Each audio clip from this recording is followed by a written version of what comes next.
Boses ng mamamayan, Gusto ko sana yung bilang estudyante. iba't ibang opinyon ng taong bayan. Ang gusto ko talagang Ating alamin sa Kalye Survey. Sana nga ang ating Pilipinas ay maging maayos, maging maunlad ng ating Pilipinas, at sana ay magkaisa upang tayo ay makabangon sa ating ako ng mamamayan. Sa abot naman ng aking kwan, malaya naman at malaki pagbabago ng ating Pilipinas at magkaisa. Yung unity na tinatawag para maging maunlad pa pag dumating ang panahon. Sa tingin ko po, malaya na kasi. Kasi po before dati, yung about po sa business. Like nagkakaroon po ng sa barangay, parang kailangan pa pong mag-tax, ganon. Ngayon po kasi parang malaya na po tayo makapagbenta ng mga products and services natin. Para sa akin po hindi pa malaya yung bansa natin. Kasi wala na nga pong nananakop sa bansa natin.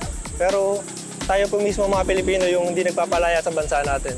Ngayon po laganap pa rin yung korupsyon, mga krimen, gano'n po. Kaya masasabi ko po hindi pa po malaya yung bansa natin.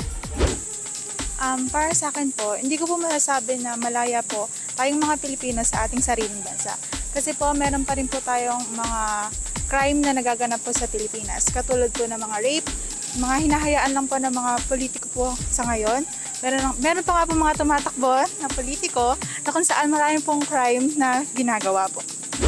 Para sa akin po, hindi ko po masasabi na tayo ay malaya na talaga. Kasi ang tunay na kalayaan po is nararamdaman po natin yon sa pantay-pantay na oportunidad, boses at dignidad po.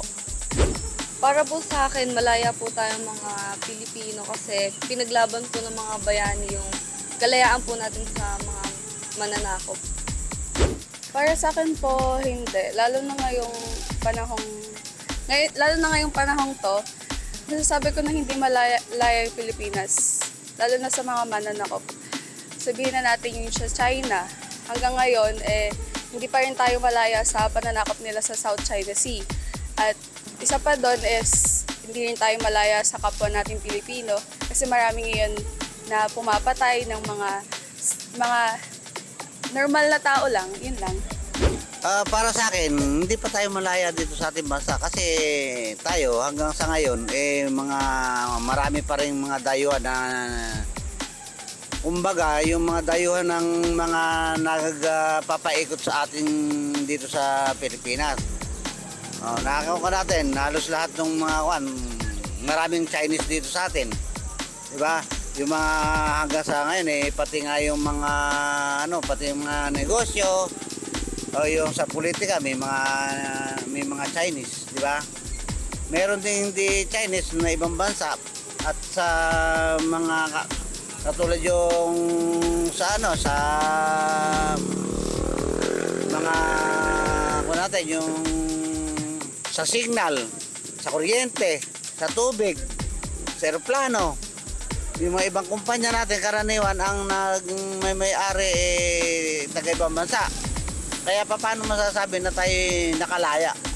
Malaya tayong masasabi dahil meron tayong presidente, pero ang katotohanan namamanipuro pa rin tayo ng ibang bansa. Hindi tayo tunay na sariling atin. Feeling ko naman po opo kasi nagagawa naman po natin lahat ng gusto natin nang walang umaanong iba at wala pong pakialaman. Minsan po meron pero syempre po may buhay po tayo na sarili. Kaya parang nagagawa naman po natin at parang malaya naman na po tayo. Hindi pa. Kasi sa ngayon, kaya masasabi kong hindi pa tayo malaya dito sa ating bansa kasi nga sa mga nangyayari, mga corruption, mga taong hindi gumagawa ng mabuti, puro kasamaan. Kaya masasabi kong hindi manong ating sa ngayon. Boses ng mamamayan, Gusto ko sana yung bilang estudyante. iba't ibang opinyon ng taong bayan. ang gusto ko talagang Ating alamin sa Kalye Survey.